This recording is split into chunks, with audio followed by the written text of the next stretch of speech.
The real elite warriors, they wouldn't use technique. In a battle, technique will make you die. It doesn't work. To be able to attack a vulnerable point and finish somebody in literally seconds. A fight doesn't want to be lasting more than seconds, especially in a warfare situation. It was in 95 when he started to show us these secrets, and it just all unveiled.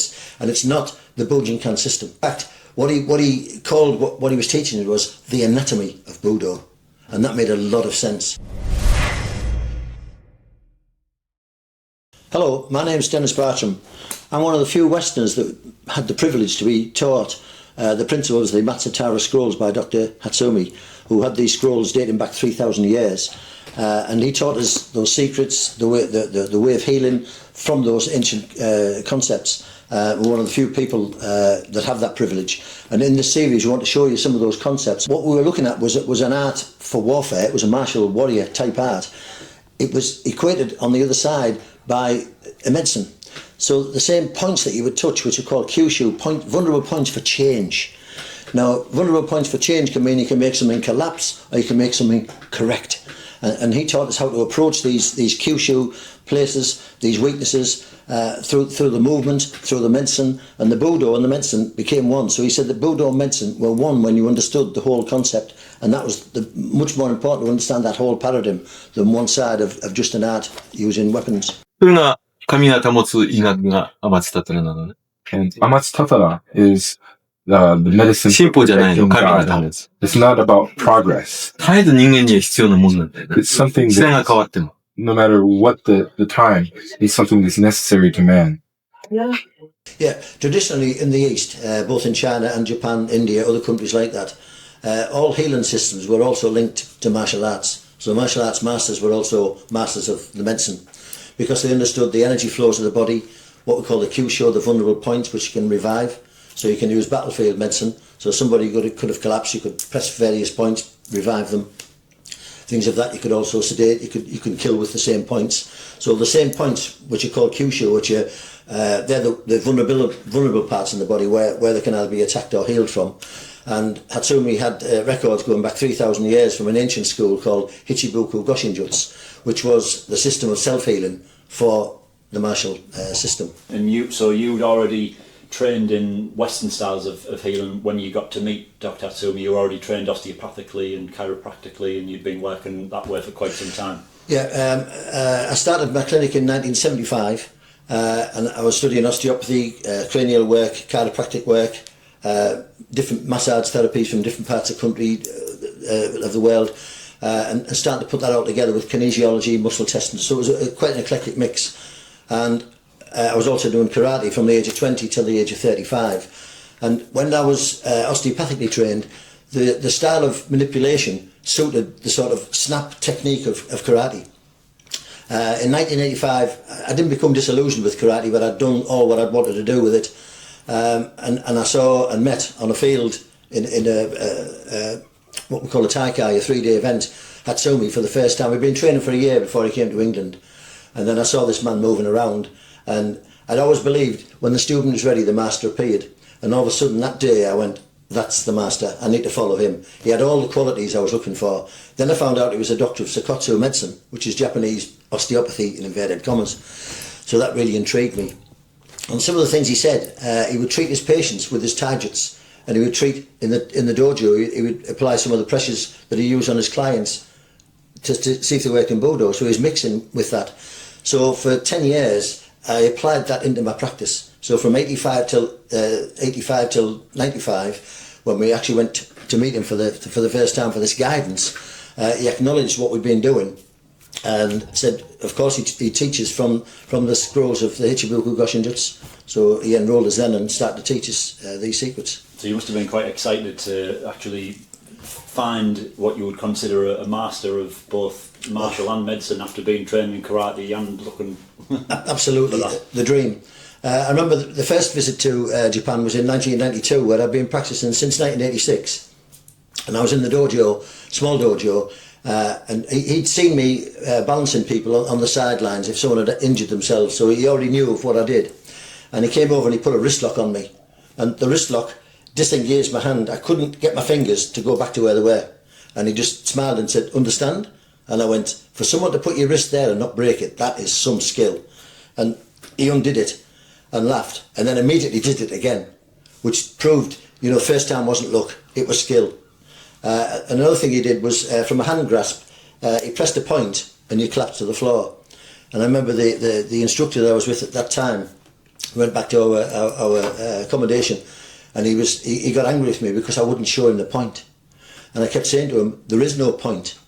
And he said, but since he's talking about this one point, and he pressed this, and I said, you don't understand, it's not the point, it's the way you work your body behind the point. And he got quite frustrated with it, which showed me that even the higher instructors at that time didn't have a clue what he was demonstrating there, but he still wasn't showing me personally. It was in '95 when he started to show us these secrets, and it just all unveiled. It's not the Bujinkan system.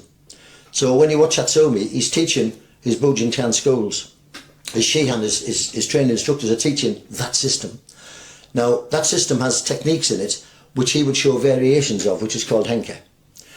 All he ever showed us was no technique. He told us not to employ technique. He actually said to us, when you come to Japan, I don't want you to train with any of the other instructors, because I don't want to mislead or get you a different viewpoint. I want you to have my viewpoint of how this stuff works, which is what we did. We got some stick from some of the people in the dojos that thought, why are you not training with other instructors? But that was the main reason.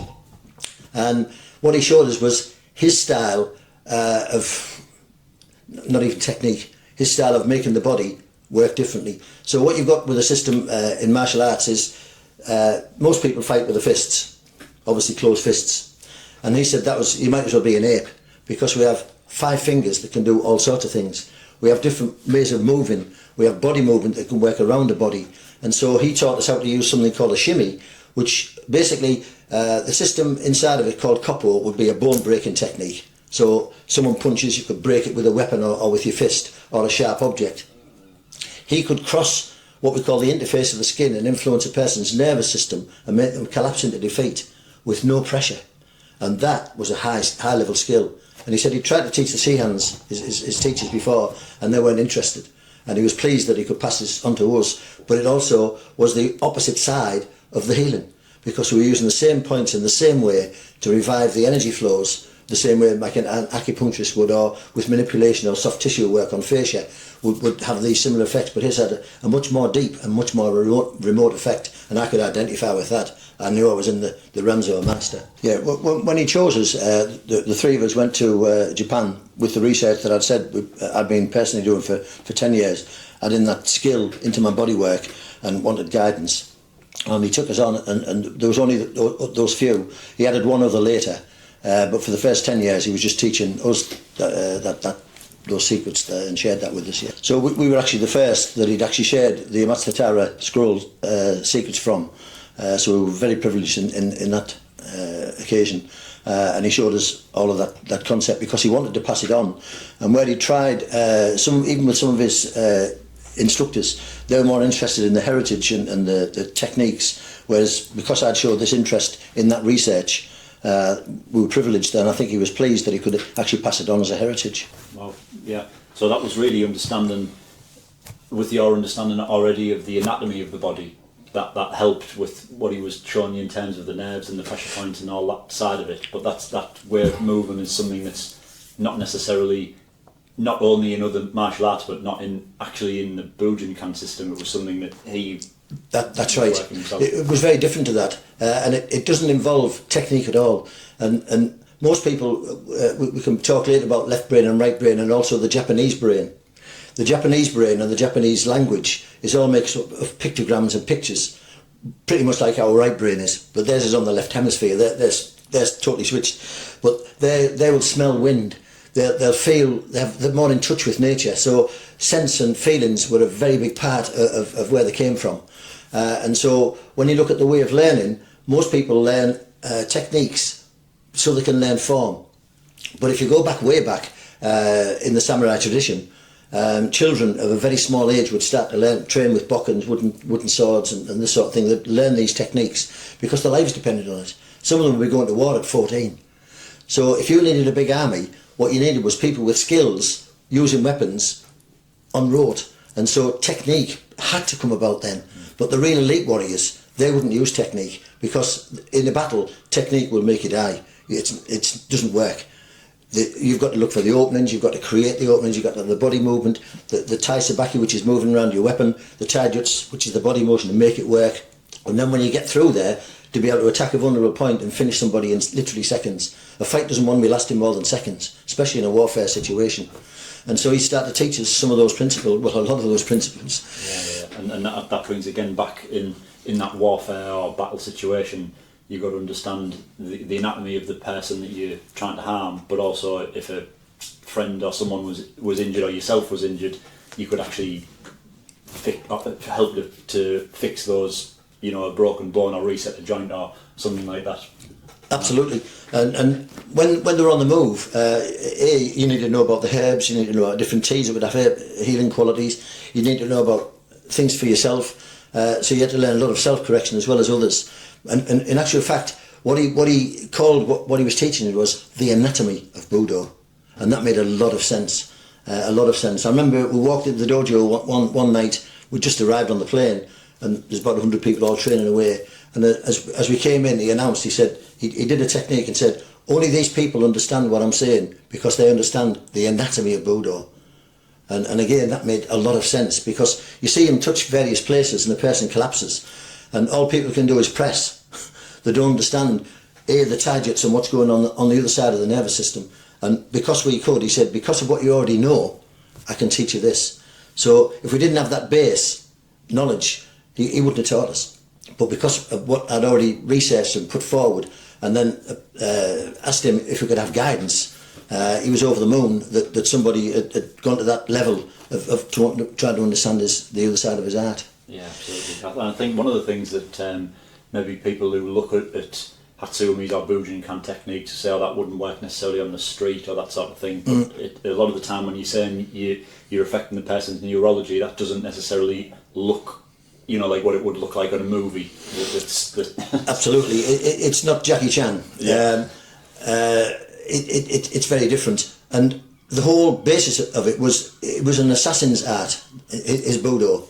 So you couldn't apply it fully. I mean, you could make people collapse on the floor. You couldn't be knocking people out all the time. It can't be used in competitions, because part of it is if you've got an exposed digit, I could get hold of your finger and disable the whole body. There's various points around, vital points around. You understand an eye or a throat, and people strangle throats. Just one point on the right place can totally disable or kill a person, and it's having that knowledge and that precision of knowledge. And it's quite a responsibility, because you could heal, you could kill. But in normal fights, like MMA and things like that, you're wearing a glove, you're not allowed to use finger grabs, you can't stand on people's toes. Some of the evasion techniques wouldn't work because you want to go 3 rounds, so people are just battling away, and people compare it, but it was a totally different art. There wasn't competitions in it for that reason, which was often misunderstood. So in these personal sessions with Hatsumi, he's obviously talking to you differently than he was talking in a class. So he'd be giving you maybe what you would class as secrets or greater knowledge or wisdom. Absolutely. He would even change interpreters so they didn't get the full story. He actually said that. But again, that's part of Ninjutsu. Nobody got the story. And he would talk about many things. And even in the dojo, he would express things, and he would make statements like, you must learn to float in your walk. He'd say, power comes from your spine. What I'm doing requires no strength, only power. So even when he taught us the healing, you must learn to come from your heart to your thumb, because the heart energy is something that can be measured, and it's transferred to your thumb. So it's a benevolent heart that you heal with. It's even a benevolent heart that you would harm with. So if the idea that somebody was attacking you, you do the least minimum to disarm them and actually teach them a lesson rather than beat the crap out of them. And so you've got to have a benevolent heart, and that is the heart of a warrior is benevolence. So that's important. Also, the mindset is that you haven't got to have fear, anger, anxiety. So he taught us various they're called mudras or hand positions that would aid in that meditation of that mindlessness. So his whole training approach was zero. So you're always in a state of zero and not angered or inflamed, and so you could go to earth and use your mind. So that's called Mushin. He also talked about Nakami, which is a concept in Buddhism of a bigger now. And what he's saying is you can't make anything bigger this way laterally, but the past, the present, and the future are all one. And so vertical alignment is bigger. So the higher your consciousness went, the more you were sort of looking futuristically and at the present. And so it was a very different mindset, very different mindset. Which would have been an important part of being a warrior in wartime, of keeping the right mindset. Absolutely. Preparing for battle or being able to stay calm in stressful situations. Absolutely, both for the strategies and the actual fighting. So in a fighting situation, again, when you're looking at a technique or you're trying to look for openings and this sort of thing, which you are all the time. But if you're in a state of motion, the attacker has to make a predetermined offensive, which leaves an opening. I'm looking for those openings, those Kyushus, that places of opportunity, which change the whole dynamics of the fight. So yes, you've got to keep a very calm mind. You don't want to be excited at all. In fact, he taught us a system, Kokoro, where the heartbeat, I trained with him once, and he said, my heartbeat doesn't go up, my pulse doesn't go up, the speed doesn't go up, everything was just in this flow. You had to just be in this presence of flow. And that's how I basically run my life now, just being in the now. People are now calling it mindfulness. But it's a very important place to be, because it's for mental health especially. Just being able to calm the mind, control it with your breathing, control it with these mindful techniques is very important now. Yeah, which again brings it back to the harming and the healing side. Having the right mental control was important in wartime, but now it's just as important when you're driving down the road and you get stressed, someone cuts you up, or you're at work, getting mental health conditions, anxiety, depression are going through the roof now. It's absolutely, we're in a different kind of a warfare situation. We put away the swords, but the stress is still there, so it's like a silent sword, if you like. And we don't realise how these pressures build up on us. And most people I see don't have any skills or deterrent or something that they do at the end of the day to reset the mind. They'll go back onto more computers or more videos or more whatever games. We really need to educate our children and people about mindfulness techniques, because the mind hasn't changed since we came onto this earth. Yeah. You know, we hunted in caves, we climbed, we swam, we did all those natural skills, and now we don't do any of those things. We go to a gym and try and replicate them, which is a totally wrong way to use the body, actually. Yeah, and that's that again. When you look at the natural movement or the taijutsu within the Budo system, it's a very natural way of moving the body, so that it's the most potent force, but also that an attacker wouldn't pick up your movements, that you're not telegraphing it in a sense. That's right. I'll call it right brain thinking. With right brain thinking, there's no start and end to a situation. Now with a punch, you've got to make a predetermined, I'm going to punch him there, you see your target, you make the punch. The punch is also coming from muscular strength, so it's coming from a muscular base. Now when muscles punch or when muscles pull, they have to have an end base. So if you're pulling something, you'll pull to your shoulder. So it's limited to the strength of your shoulder, not your body. He taught us how to use our walking, so everything was inside of a walk. So your walking gait, using the power of the dynamics of the spine, and what we now would describe as tensegrity, this tension coupling part of the whole of the body, so that any one body part could be used as a weapon, as effectively as any other body part. So he could use his elbow, he's taught us how to do it, and different body parts, or a knee, or any part of the body could be equally used with force, whereas most people can only use a fist or a kick. So that was a very important part of it, understanding the concepts inside of that walk and the naturalness of it. Another big thing that he said was, you must train like a 3-year-old. Now, one of the things he taught us to do, he would give you a theme or a paradigm, and then he'd say, go away and study that. So he might say, I want you to study anthropology. I want you to find what I've shown you today in nature. I want you to find it somewhere in psychology. So he would send you off, and that's the role of a teacher, to teach you how to think, how he learned, and get these concepts. But when you look at the teaching of a 3-year-old at 3, it's got all of the developmental stages going through. It's gone from crawling, it's gone through to walking, it's become what we call paralateral. It can use different arms and limbs in different places. But it experiments, it's curious, and it plays. And curiosity and wonder are the qualities of the child. And he said, modern people have lost curiosity and wonder. So when you train like a child, you're working with what you call a mass neuro reflex. So a baby works from reflexes. So if you've got a reflex that makes you crawl, or a reflex that makes you reach for something, and then you wanted to put a weapon into it, or a tool, or a skill, might be a piece of chalk to teach the child to draw, it's simply an extension of a reflex movement.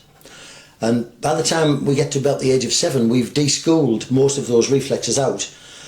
We use linear types of exercise, and all gyms do that, so we're working with isolated muscles. Nobody works with a whole body concept anymore. And in the ancient times, men would use like a sigh.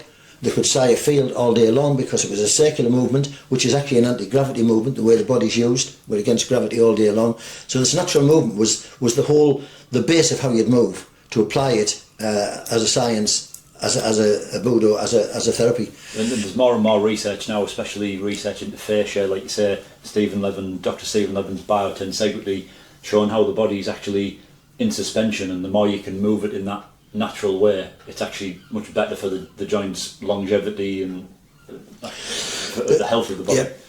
I've been in therapy over 50 years, and what I see now, the last 10, everybody's jumping on the fascia board. So now we understand fascia, and we realise it's the whole global network of the body. Everyone has now become an expert on how to move fascia. And I say that with a little bit of a smile on my face, because I've watched different disciplines. You can't manipulate using tensegral terms. It doesn't work. It's an isolated thing. It's using a thrust. It's not using that properly. If you don't know how to press properly, the body has a system inside of it that pushes you out. You've got to be able to cross what we call the interface of the body. And when I discussed this with Stephen Levin, he'd never seen anything the way I could show him that to cross the interface and influence the nervous system. Very impressed, and said, you really understand tensegrity. And it's understanding that global part that Hatsumi will talk about one point healing, that there's a place on the body that if you release that, it releases the whole circuit of energy. And it's not just in one place. It's how you observe the body. So he taught us observation skills. We had to go and learn observation. And to learn to float in your walk took about 30 years of understanding Stephen Levin's concept, that we are a body in suspension, the way the fascia holds us up and spirals against gravity. We're not weight bearing at all. And people don't understand that concept. They don't know how to move like that. And it's important, I think, to re-school people and re-educate them into this natural way of moving. Yeah. So one of the key concepts then inside both the martial and the medicine is this ability to cross the what you call in the interface, the person's skin, to actually be able to control the nervous system, whether that was to harm or heal them. Absolutely. We have a nervous system called the autonomic nervous system, which basically runs the house. Keeps us up, does all the things we want to do, and looks after our posture. And then we have what we call a volitional muscle set, where if I want to lift something a little heavier, I can make a decision, get my right postural set right, I can lift the box, I can lift a bar, I can move around. Now, one is dependent on the other, so the volitional is actually dependent on the autonomic system. Now, if you can cross the interface of a person's nervous system and send what we call a dissonant signal to the brain that it doesn't pick up because it doesn't detect that we've crossed the interface, then you can make that body go into a fall reflex. Now, the second we go into a fall reflex, so if you went over an ankle, you hopefully you reconnect it. Once you go into a fall reflex, the autonomic system is compromised, and we have to use the lesser one, the volitional one, which uses muscles to contract in adaptation to stop us from falling. Now, at that stage, you've got no strength. So you've took the strength away from someone, and you can actually control the nervous system, and he would say you then fold them into defeat. And so that simply is how that system works. Yeah, so it's really that being able to control the nervous system, which is different really to another type of martial art, really. In sense. Yeah, he said that was the highest skill level there was. You see, there's lots of points on the body. I could show you a point that if you put pressure on it, so if you grab my wrist and I put pressure on the point, it would make you move away from it. It would make you collapse. But in a fight situation, I've got to find this point, or I've got to find this point. He could do it universally anywhere, and that's the importance. So although he would say going for the point is important strategically, it didn't matter if you're on the point or not, because the technique still worked via the nervous system input. We have a system called the vagus nerve system, where 80% of the input from the brain goes to our muscles. So it makes us act, it makes us do all sorts of things. And 80% of it is coming in. So it's coming in from our feet, it's coming in from our hands, it's coming from our spine. And so all of that input is important. So you can stand on somebody's foot and make them go into a fall reflex where they can no longer defend themselves. Now that's a high level of skill rather than take the axe off them. Yeah, yeah. And like you say, even standing on people's feet is not really the norm in most martial arts. Don't look at it as a concept. Absolutely not. He taught us that standing on the feet in certain ways during the walk, you can send a signal to the person that makes them go into that particular kind of movement, because it's initiated from foot movements, and disable them in that way. And he would stand on my toes all of the time and show me these different ways of doing that. And when we'd go in the dojo, that wasn't allowed. So it wasn't part of the Bujinkan technique system. I remember I would stand on people's toes and do things, and they'd say, but you're not allowed to do that. And I'd say, well, he's teaching me, I want to practice it. So maybe you couldn't do it in Japan, but when I came home, I made that my standard, because I realised it was one of the most potent things that you can do to make someone's defeat take place. If you wanted to still the mind, you could hold certain fingers that are related to certain organs and breathe in a certain way, and that would settle that organ down. It would settle your cortisol levels down, bring you to a good mental state. And he taught us one in preparation for the healing. When I saw it, I realised you were using different weapons. It was more of a body movement art, and that intrigued me. So he never used the word practice. He never used the word train. It was always play. And in play, when you look at two cats training, or puppy, or even bear cubs or lions, they're learning how to fight. The only difference is they leave the claws in.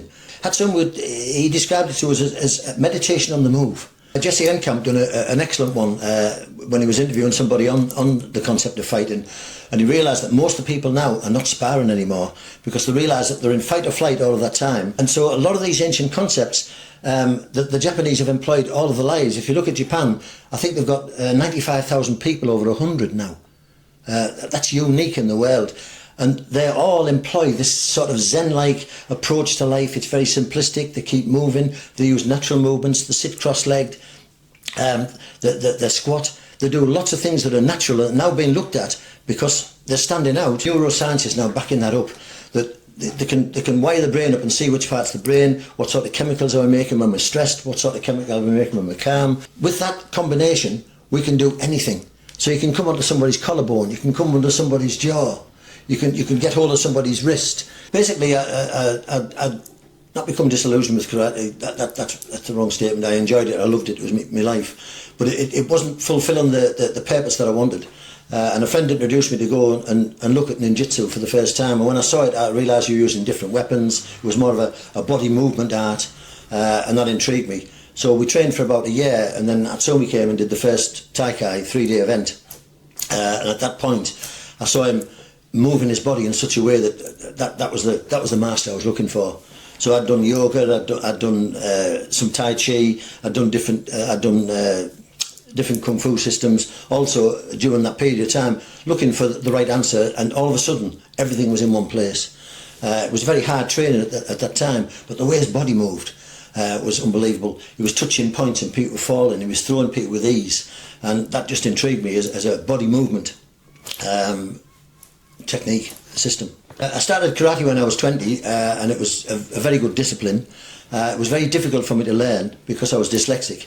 So when we were taught katas and everyone was going this way, I was going the other way, mirror image. But once I got that as a body memory, then that was good. So I could then practice the katas, which you can do yourself. So that was always my daily training, doing katas. I was entering competitions. I was training about 3 times a week. So I was really, really keen. I became an instructor. Competition softened, and people were getting a point for just touching your skin. Whereas the way we trained, we'd have to have not full contact, but contact, something that would take you down. So a junzuki, say, to the stomach area, would score, and they were just touching and scoring, and that disillusioned me about that part of it. Then people started wearing gloves. It became a different kind of competition, and that wasn't for me. Then when I saw Hatsumi, that was a total body art, and I was interested in the history and the nature, obviously from the karate side, and I just went, this is the history I want. I want to be able to use weapons. I want to be able to use my body like that. And of course the added incentive was that he was a body practitioner, Sakotsu practitioner in Japan, and I just realised that we had similar traits, and I thought that's a system to follow. So who did you do the initial training with? You said you trained for a year before you met Hatsumi. What was that initial year right like? An Irishman called Brian McCarthy came over to England, and he used to do weekend seminars, and we did those on a regular basis in preparation for Hatsumi coming, and the training then was really hard. It was hard. We used sticks. If you got a kick to the chest, it was designed to knock you down. It was hard training. It was very hard training. But I loved that. So I was 35. I'd found my dream, but it was a hard sort of training. So then, when we saw Hatsumi, he would come once a year to different places and do taikais. So it might be Paris, then it might be Amsterdam, might be somewhere else. So we'd go to the taikais, sometimes 2 in a year. And then in 1992, I got the chance to go to Japan. And once you stand in the dojo in a small room with him, you realise what it's all about, because it's just so different. In the small groups that we were in, especially when we went in 95, he was teaching us things that he said, I can't impart to other people because these are dangerous techniques. I need to be able to trust you.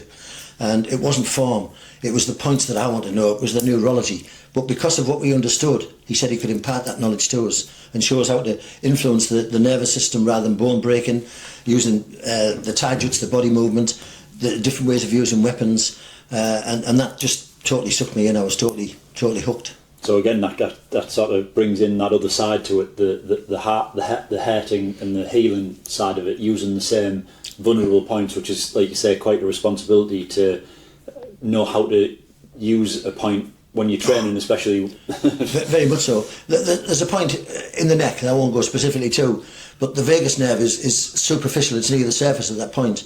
If you struck it hard, it could kill someone. It could kill someone. So if you strangle someone hard, you could actually damage it. There's various points that really would cause people a lot of harm, but the chance of being on it specifically is actually it's very difficult. So when, in the old days, we'd have charts with vulnerable striking points when we were into karate, but you've got somebody on the move and it was virtually impossible. If I stuck a sticker on there and said, okay, play tiggy with me, I could stop you getting there all day. So knowing these points wasn't enough.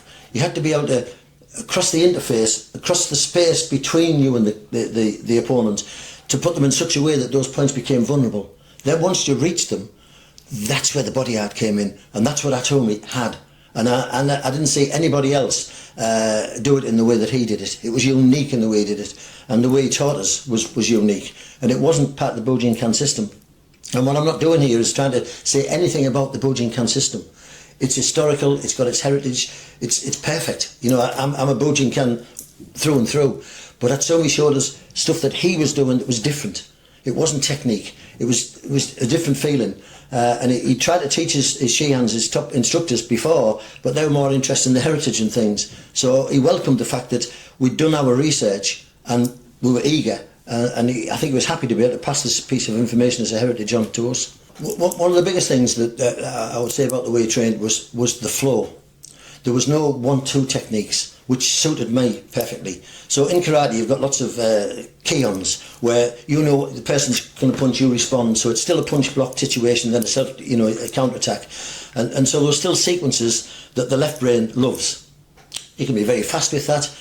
It's reflex, but it's not. It's got to be done as a technique. So if that technique missed, if a punch missed, or this part of the counter-attack had to happen, your body was trained to do that instead of something spontaneous. What I noticed with Hatsumi is, one of the statements he made was that everything was in your walk.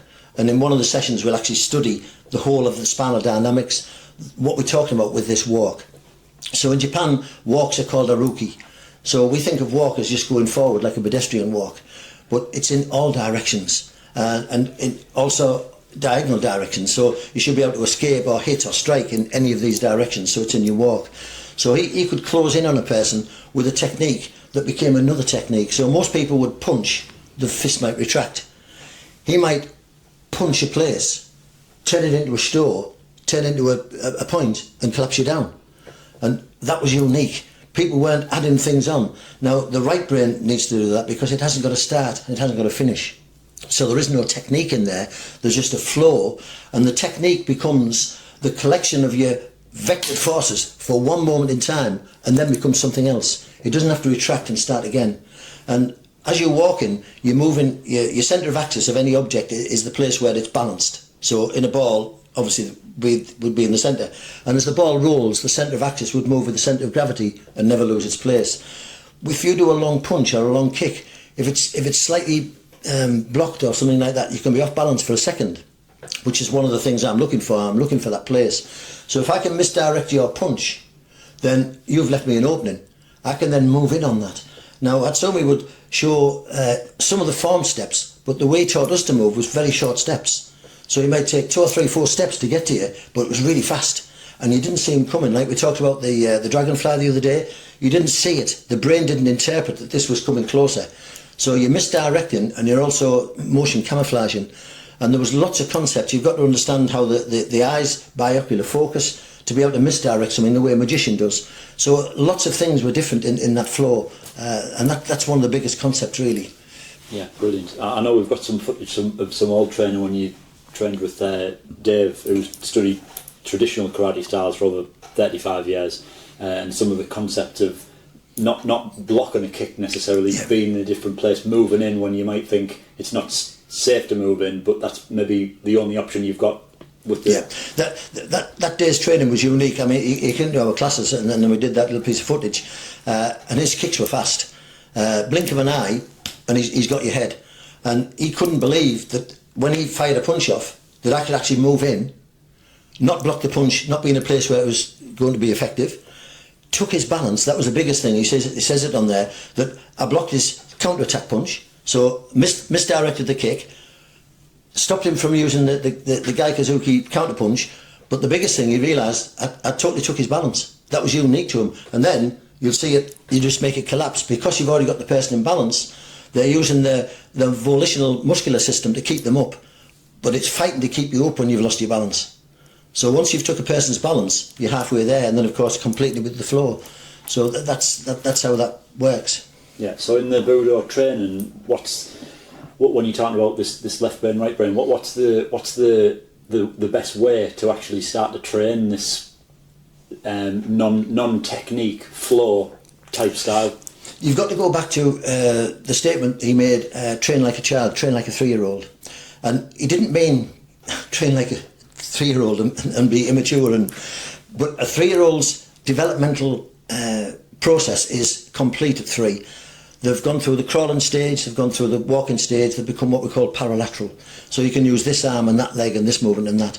But it's still very much reflex. So nodding would be a reflex. So when you take your head forward, you switch, for instance, all the flexor muscles in the body switch on. When you extend your head up, all of the extensor muscles switch on. So if you want to do an extension of the arm, it's accentuated if you look up, because you've got a mass neural reflex making the arm go out as a reflex. Now if you put something on the end of that reflex and make it into a technique, it becomes very potent.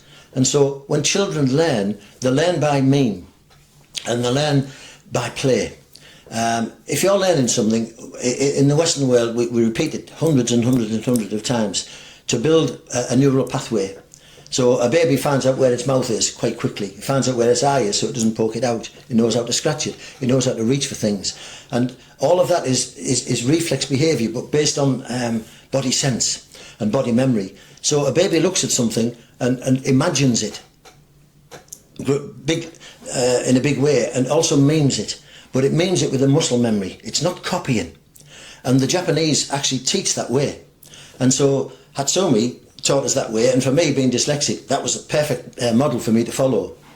Now when you do something in play, your brain's in a different place. You're using the right side of the brain because you're experimenting. Would the block work better like this, or is it better if I stand here? Is it better if I move like this? Rather than it has to be done this way. It has to be done this way.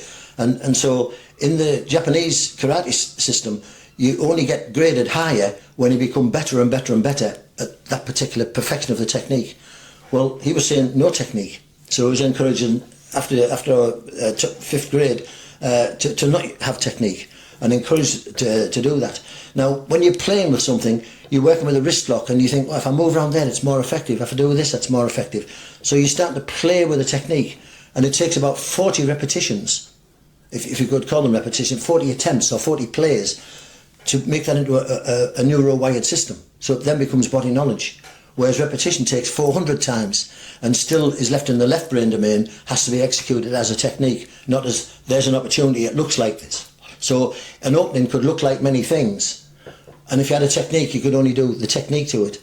When you're working with the right brain, you can see that you could use a finger under somebody's arm, you could bring your hand across here. Somebody could be, say, going for your throat, and the right brain says, well, I can poke your eyes out. The left brain tries to take the hands off there, and that's the difference in the concept of thinking, right brain, left brain. So one of the statements that Hatsumi would always say when we were in the dojo, he would demonstrate something, then he would demonstrate it a few different ways, which was a henka. So he took the technique and then broke it down, and it could be done this way, it could be done that way, it could be done the other way. And the whole idea was, it wasn't to do it 3 different ways. There was 3 options, which could become 9 options, which could become many, many options. And in play, when you look at 2 cats training, or puppy, or even bear cubs or lions, they're learning how to fight. The only difference is they leave the claws in, but they're learning where the openings are, they're learning how to go for the jugular vein, they're learning how to jump onto an animal's back. And so that is all play. And that's something we'd actually say after when he'd give the instruction to practice, was understand what I've just done, good, play. He never used the word practice. He never used the word train. It was always play. Now, what's been shown with research is that when we're training hard, we're increasing our cortisol levels. We're basically in fight or flight because we don't want to be hit, we're trying to kill, we're trying to be a predator. And animals aren't like that. You know, they can be laid like this and they see an antelope go by and all of a sudden they catch it.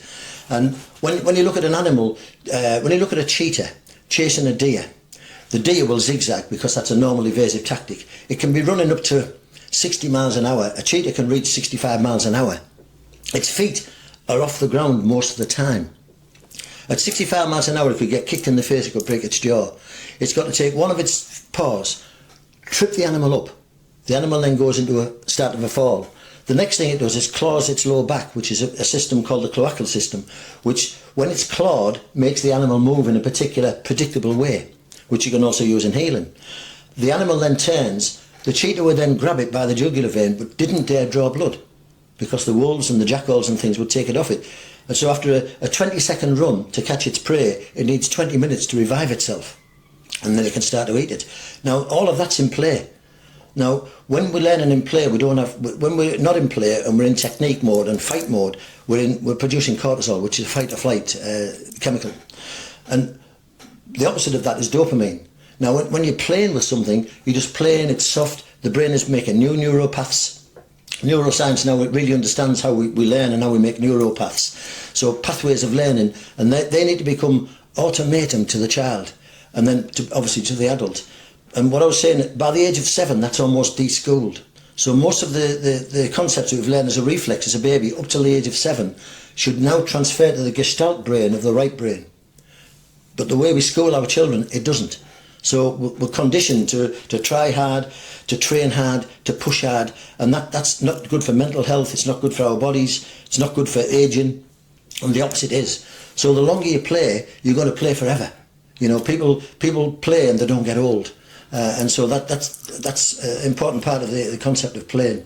Jesse Enkamp done an excellent one when he was interviewing somebody on the concept of fighting, and he realised that most of the people now are not sparring anymore because they realise that they're in fight or flight all of that time. And I think he used the statement, a lot of them left their careers in the gym rather than in the ring, and that's an important concept. And neuroscience is now backing that up, that they can wire the brain up and see which parts of the brain, what sort of chemicals are we making when we're stressed, what sort of chemicals are we making when we're calm. And you need to be in a calm state when you're fighting. And people, Hatsumi, he described it to us as meditation on the move.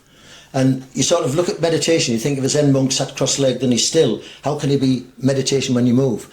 But then they would start to rake the path, then they would fight, then they would train. And so you took that meditative state, that zone, and moved it into motion as a body memory and as a body skill.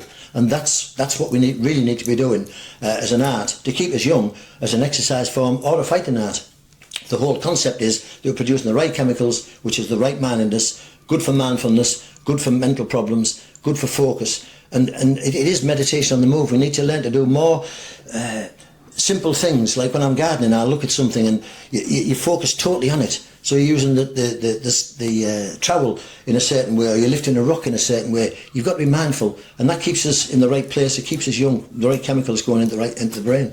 Brilliant. And it's those sort of ancient concepts that are now starting to become backed by modern science to show how they can help. You know, gardening can help mental health, or meditation can help lower your brainwave state and that sort of thing. But it sounds like Hatsumi was putting all of that into one bundle, in the hurt and the harm and the healing, the medicine, the mental health, everything was all sort of within that model that he was teaching you. That's right. And as I said earlier, in lots of countries this concept was taking place. So the Kung Fu masters were also masters of these energy zones and things. It's important to put those two together. So in ancient times, it was inside of all these martial arts as a heritage. But a lot of it was kept secret. Until a certain grade, they wouldn't impart certain secrets to you. And then it was basically kept secret. So, for instance, Bruce Lee back in the 70s, when he started to teach Westerners his system, he was hardly criticised by the Kung Fu people because they didn't want it to be taught to non-Caucasian people. So he came up against a lot of problems there. So even as far back as the 70s, it was secret. And it was never really researched into martial sports. So something like boxing, nobody thought that neuroscience would help a boxer. If you're big and you're strong and you can punch and you can knock somebody out, who needs the science? But in actual fact, now science is starting to show that all these ancient concepts had a Zen-like or a meditative or this mental skill that was really important, because it also now is shown to produce the right chemicals for mental wellness. So one of the concepts was that we're looking at, you know, in certain sports, that like boxing, for example, that has a glove on, or even mixed martial arts where they have a lesser glove, but it still restricts the hand. But one of the concepts that you were talking about previously was this three-dimensional hand, the ability to use your hand in many different ways around a tool, a weapon, around someone's body anatomy to produce the right effects. That's right.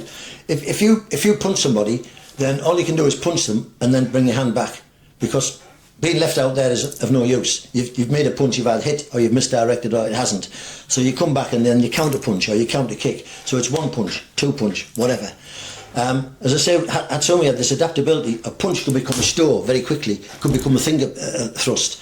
But if he got hold of your arm, what he wanted to do is apply something called Sankaku Jimi, which basically is a vectored force that crosses the interface and affects your nervous system.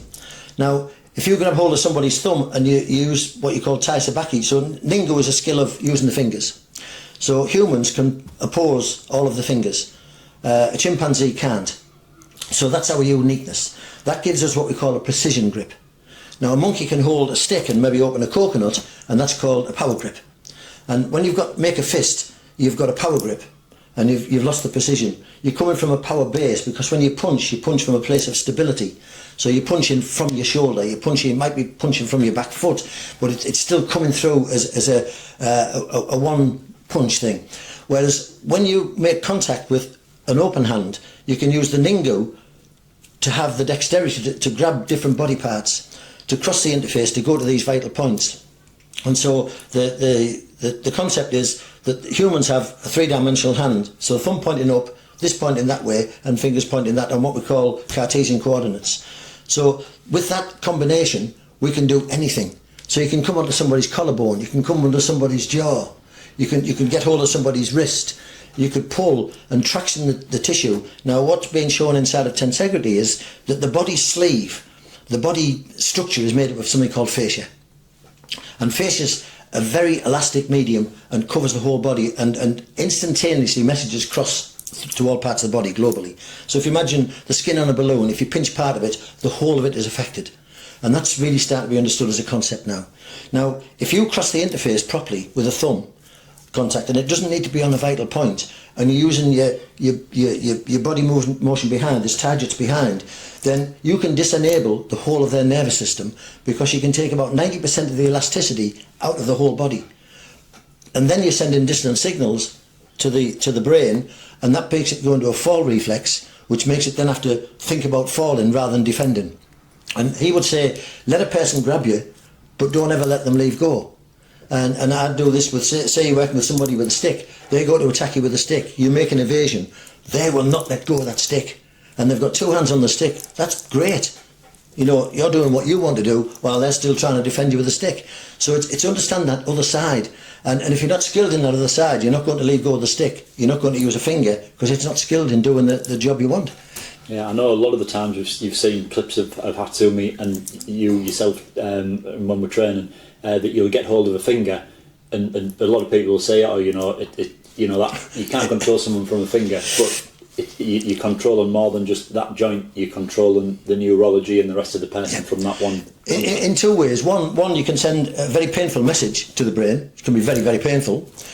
So therefore disable it in that respect. And two, you can get a joint such as the thumb. So somebody could be holding a stick or whatever, and you can take both ends of the thumb and collapse it and what we call tension coupling. So you disenable the thumb. Now the thumb is neurologically linked to the brain, the same as the big toe. There's lots of neurons feeding into the brain from our fingers and from our toes.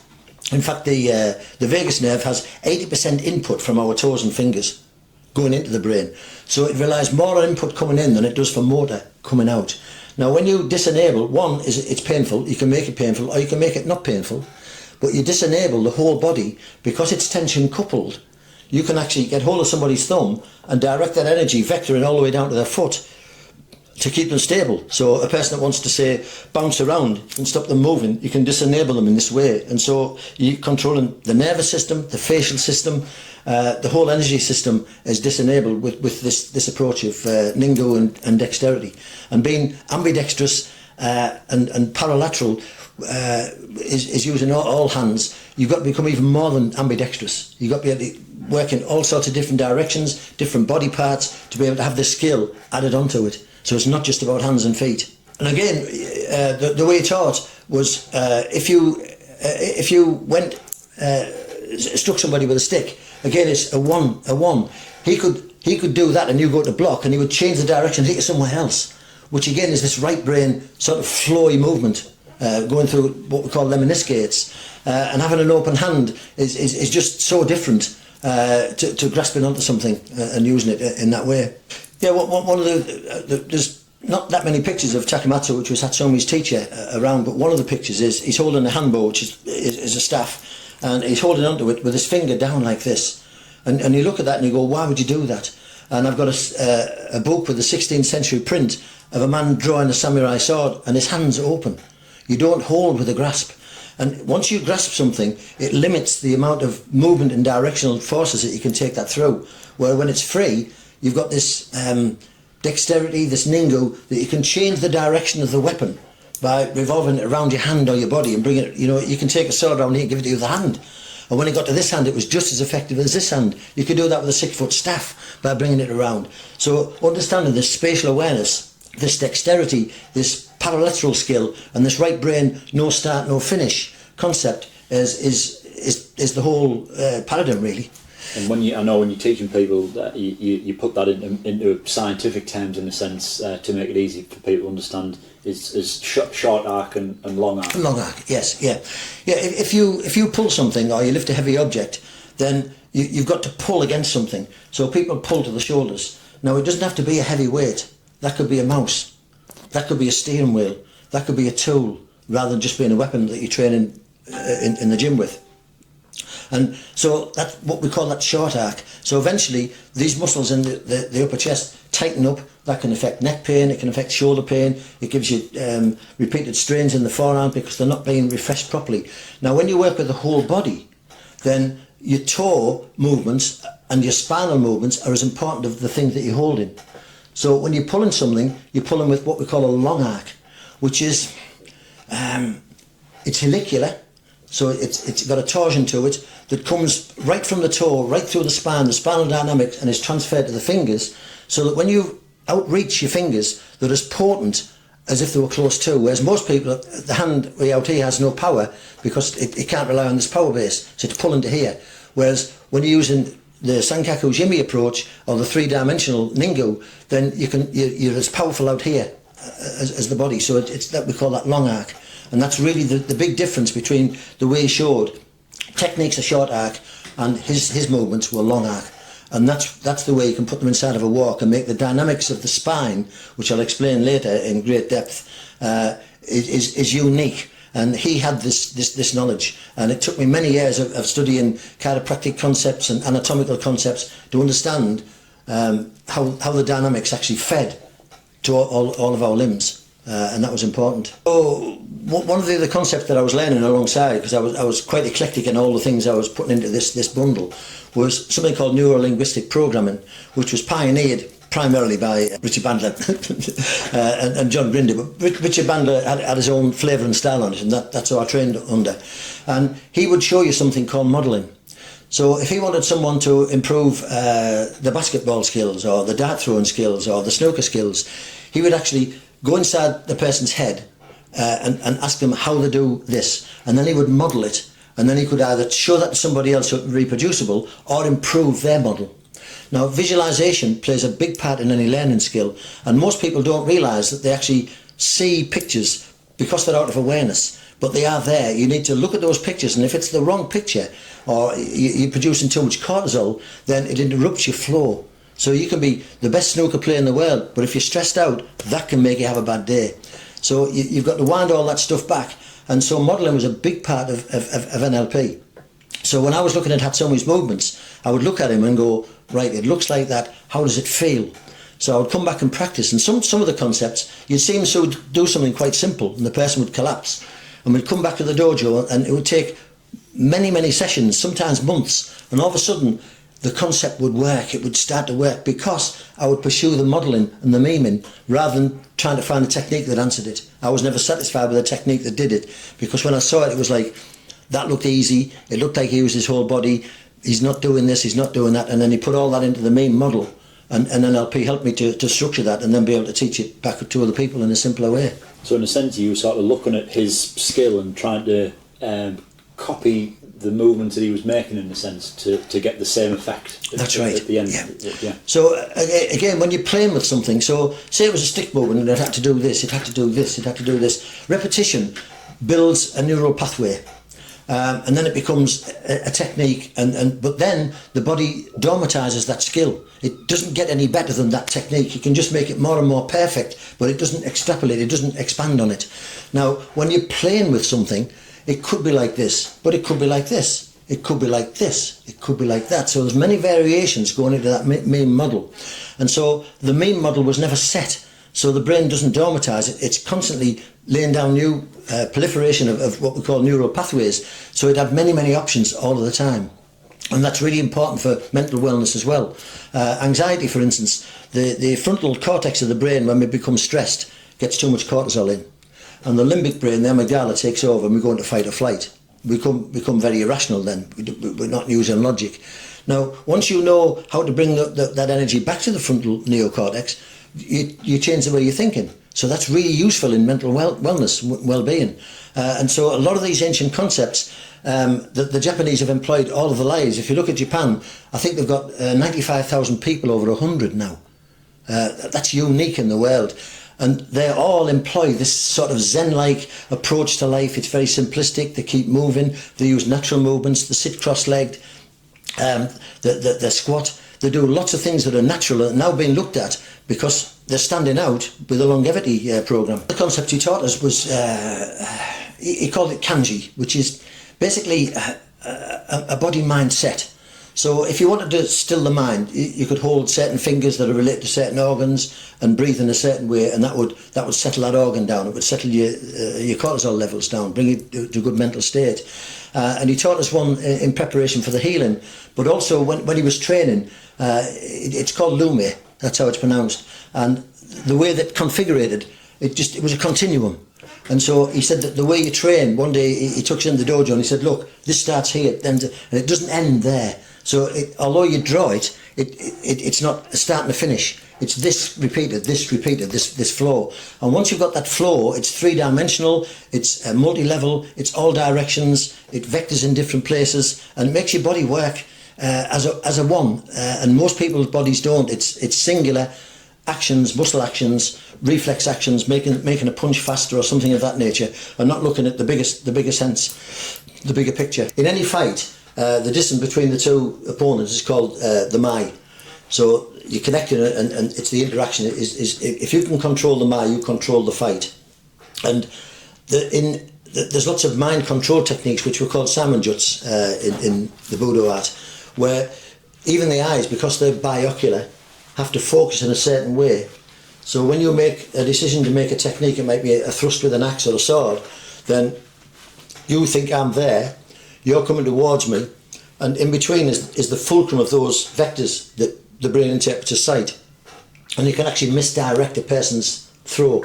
And when I do it to people, the punch ends up here or the axe ends up here, and they don't know how it's happened, but on a camera it just looks like they've done it for you. But the misdirection is a very big part of it. So that's a big part of controlling the move, controlling the mind in the right way, controlling your breathing, controlling your techniques, being able to move in all directions. So because I was dyslexic and I had a real difficulty when I was learning karate, in learning the forms, because directionally I couldn't get them. Once I got the body memory feel, then I was fine with them. When I went into the Budo side of it, there were forms, but I didn't want to learn them. And he gave me permission not to. I asked him, I said, I don't learn forms. He said, actually, I don't want you to learn form. So at a certain level, the fifth dan level, you move beyond form. But I moved away from form for a long time, because if you're punching me and it's a three section attack, so I have to block this punch, then block this kick, then get hold of your wrist and put you down, then I couldn't follow the sequence of that very well. So I'd learned that when you punch, the first punch, I took your balance. And so the second part of the technique, I didn't want to learn it. And so you've got to learn all these different concepts. Once I grab your tissue and you can be punching at speed, people say, well, if I punch really fast and pull it back, you can't get me. And I go, try me. You don't know what I can do. And once I touch you and you start to fall down, you realise once I've got your balance, you can't get it back. So he would say something like, let the person grab you and then don't ever let go. And you go, what does that mean? Well, when a person grabs you, they hold on tight because they think they've got you. And they're actually using their two arms, and you can poke their eyes out, take the feet from them, you can do a whole host of things. So it was a totally different kind of an attitude that required no form, a different approach. It doesn't fit into a form system. It doesn't fit into a form system. And I think that's one of the reasons he showed us, especially me, because I'm dyslexic, I just took to it. It's like, I can do this. Even misdirection is an imbalance, because you make a punch, you expect it to land. So if you don't, there's what we call an execution error. So for that second, the person's in a state of unnatural poise. Now, if you've created that unnatural poise, you can then take advantage of it. So somebody can go to punch, but if you're punching at me, I'm not thinking about your two fists. I've only got two fists and two. If you're fighting a Muay Thai page, you've got knees to watch. But you look at all this concept. I'm looking for the spaces you create when you try to hit me, and I'm looking at ways of misdirecting. And once I make contact, when I cohese your tissue, you can't get away. And I can demonstrate that in various ways. We can show you. But once you've got cohesion, and Hatsumi you'd see a punch come and he'd go, okay, and he's got the person's arm out here. And then he would make things happen slowly, and they'd say, yes, but the person wouldn't leave the arm there. What they don't realise is you can't take it away. So what looks as if the person's cooperating in the execution of the technique he's showing, they have no choice. And until you can actually do that and have that choice, it still looks fake, it looks slow, it looks predetermined, it looks set up. Come and feel my feel. I'll show you. I want you to learn this feel, because mankind needs it. It's not about fighting. It's not about fighting. At 75, I don't want to fight to last too long. It's about the self-healing, the self-motivation, the mindfulness. All of those techniques existed inside of a martial arts mind. And martial art is misunderstood. It's not even really looked at as an art. You know, you see an artist paint a picture, oh, he's an artist. You see a martial artist doing his work, you don't go, oh, a true artist. It's understood as an art of what it is for body, spirituality, well-being, the whole picture. Yeah, and then that goes back to this, the school of protection of the self. Protection of the self includes looking after yourself with your diet, nutrition, breathing, the environment, but also being able to defend yourself in a situation where you might need to. Absolutely, and that might be against a predator. It could be a wolf. It could be something of that nature. The environment is an enemy. If you're exposed on a mountaintop, that's an enemy. So how do you know how to look after yourself? Could you avoid hypothermia? Could you find the right herbs? So understanding, and that's called the gyron, is understanding all of the influences that influence us as human beings. And that's very important. The very first thing he said to us, unless you understand gyron, we can't move on. He said, but I'm going to, of course, teach you. And that is understanding all these aspects. There's a mental aspect to healing, there's a nutritional aspect to healing, there's a structural aspect to healing. You've got to bring all of those factors together to change somebody's illness, if you like. Because when you look at symptoms, you look at something that's happened as a result of something. You've got to understand the result. And sometimes people don't like the causes. You know, I tell them that they've got to change the way they sit, they've got to maybe change the footwear, they've got to do some exercises. And at first a little bit, why? Because they think, well, can't you just give me a pill? And say, I can give you a pill, but I don't want you to. I don't want to do that. I want to teach you to empower yourself with these skills. And so that's part of this gyron, part of this understanding your environment, which was the basic skill. One of the things he said to us, he said, you must go and find these skills in nature and learn to move naturally, which prompted me to go to our area was the Lake District, and we'd go to where we'd find waterfalls and woods, and we'd crawl rather than walk. We'd climb trees. We'd go in gushing water to feel its effects. We'd learn many skills, and then I would bring those back to the dojo and interpret them back into the martial system. But I wanted to learn them out in the raw, learning how to move, feeling when you're cold, feeling the grip of climbing up a waterfall and not slipping. The fact that you could, if you needed to still be able to climb a tree is important. So in a sense, going forward from this session, this is just basically an introduction of some of the concepts that you've looked at, a little bit about your history and some of the secrets of Hatsumi. But going forward, we can break down and delve much deeper into each topic, both looking at it from a medicine therapy standpoint and a martial aspect as well. Yeah, and what he said, he wouldn't teach us the medicine unless we continued the Budo, and I fully understood that, because the two were the same, and he wanted to understand that duality.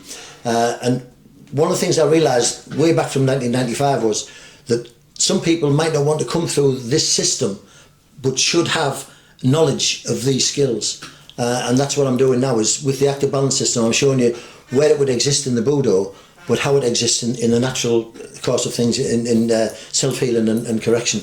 And so I've softened that right down just to give people the principles of the both duality.